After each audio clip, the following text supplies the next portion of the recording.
अस्सलाम वालेकुम व्यूवर्स। तो कैसे हैं आप सब। एक और नई रेसिपी के साथ हाजिर हुई हूँ। बहुत ज़बरदस्त इंटरेस्टिंग रेसिपी है। बना के आप जिप लॉक बैग में इसको फ्रीज़ भी कर सकते हैं, जब दिल करे बस जल्दी से फ्राई करें या बेक करें और रेडी है ज़बरदस्त से हमारी रेसिपी। तो चलें स्टार्ट करते हैं। यहाँ पर 2 मैंने मीडियम साइज़ के आलू ले लिए हैं। आप चाहें तो 2 बड़े साइज़ के भी ले सकते हैं। इसकी जो भी आप साइज़ रखना चाहें वो आप पर डिपेंड करता है। तो यार मुझसे ना ये नाइफ़ इस तरह से जैसे शेफ़ कटिंग करते हैं ऐसे नहीं कटिंग होता। बस मैं तो वही देसी सी बंदी हूँ, तो मेरे से तो सीधे सीधे ऐसे ही हाथों से कटिंग हो जाता है। तो यहाँ पर आपने वेजीज़ वाले शेप के कटिंग कर लेने।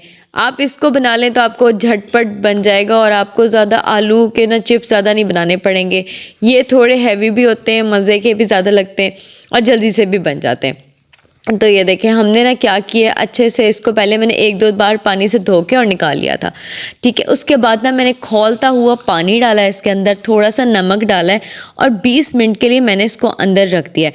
आप लोग चाहें तो यहाँ पर इसको बॉईल भी कर सकते हैं और यहाँ पर आपने इसको 80% के लिए बॉईल कर देना है।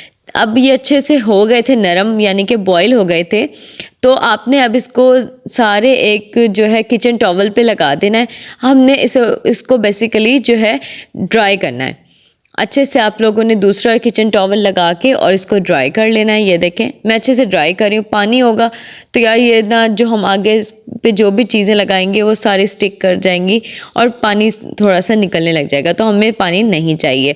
तो ये देखें सारी ड्राई हो गई हैं। अब आप लोगों ने एक इस तरह का बाउल लेना है, उस पे ना आपने कोई भी शॉपिंग बैग जो होता है जो भी आपके पास हो, मैंने वो चीज़ ली है जो हर घर में मौजूद होती है। मैं जिप लॉक बैग भी ले सकती थी पर ये शॉपर जो होते हैं इस तरह के हर घर में मौजूद होते हैं। बस आप लोगों ने ये ट्राई करनी है कि नीट एंड क्लीन होना चाहिए और कोई इसमें होल नहीं होनी चाहिए, ताकि हम जो भी चीज़ें इसमें लगाएंगे वो निकले नहीं।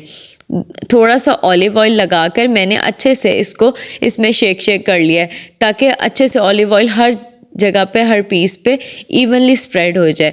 तो ये देखें हो गया। अब इसमें हम डालेंगे कुटी हुई लाल मिर्चें।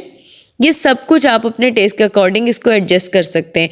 नमक मिर्च ज़्यादा जैसे भी आपने करना है अपने हस्बे जायका कर सकते हैं आप। यहाँ पर नमक डालें, थोड़ा सा ऑरिगेनो पाउडर डाला है मैंने और बाकी मैंने कॉर्नफ्लोर ऐड किया है और थोड़ा सा चीज़ भी ऐड किया है। चीज़ ऑप्शनल है, आप लोग डालना चाहें तो डालें, वरना ये बहुत ही यम्मी फ्लेवर देता है। अच्छे से अब आप लोगों ने इसे फिर मिक्स करना है ताकि इवनली स्प्रेड हो जाए। जो इसकी सारी कोटिंग है वो सारी जो है वेजीज़ पे अच्छे तरीके से लग जाए। तो ये देखें इससे ना क्या होता है या कि जो भी हम लोग इसमें बैटर वगैरह यूज़ करें या जो भी फिलिंग डाल रहे हैं इसके अंदर वो बाहर नहीं गिरेगी और हर चीज़ इवनली स्प्रेड हो जाएगी। हाथ भी नहीं ख़राब होंगे, बर्तन भी ख़राब नहीं होंगे। और ये देखें शॉपर तो वैसे भी डिस्पोजेबल ही होता है। ये अच्छे से लग गई है, कोटिंग इस पे हो गई है। अब हम लोगों ने इस पे कोट करना है ब्रेड क्रम्स को। ये वाइट ब्रेड क्रम्स हैं, ये मैंने अपनी एक रेसिपी में बनाए हैं। तो अगर आपको इसकी रेसिपी देखनी है तो मेरे चैनल पे मौजूद है, प्लीज़ ज़रूर चेक कीजिएगा। ये देखें दबा दबा के ताकि इस पर अच्छे से स्टिक कर जाए, क्योंकि हमने इसमें कोई लिक्विड ऐड नहीं किया है, ऑलिव ऑयल ही था जिससे बाकी सारी चीज़ों ने स्टिक किया है। तो ये देखें ये ज़बरदस्ती रेडी है। आप इसे फ्रीज़र में फ्रीज़ भी कर सकते हैं, जब दिल करे बस निकाला और आप लोगों ने इसको बेक कर लें या आप इसको फ्राई कर लें। और ये देखें शॉपर में भी कोई फीलिंग नहीं है एक्स्ट्रा लगी हुई कि आलू ऐसे ही और फिलिंग भी ज़ाया हो गई है, बिल्कुल ऐसा नहीं। और बाउल भी आपको साफ़ है, तो है ना मज़ेदार चीज़। यहाँ पर अब इसकी फ्राइंग की तरफ चलते हैं। मैं प्रेफर करूँगी आप इसको बेक कर लें। बेक करने के लिए आपने 15 से 20 मिनट इसको लो फ्लेम पे बिल्कुल कढ़ाई में, जैसे भी आप लोग जो हमारा देसी अवन होता है कढ़ाई में, तो आप लोग इसको बेक कर लें। फ्राई करने के लिए भी मैंने 8 से 10 मिनट इसको ब्रेक किया फ्राई किया है लो फ्लेम पे, ताकि जहाँ अब इसमें जो भी कसर होगी वो यहीं पर ख़त्म हो जाएगी।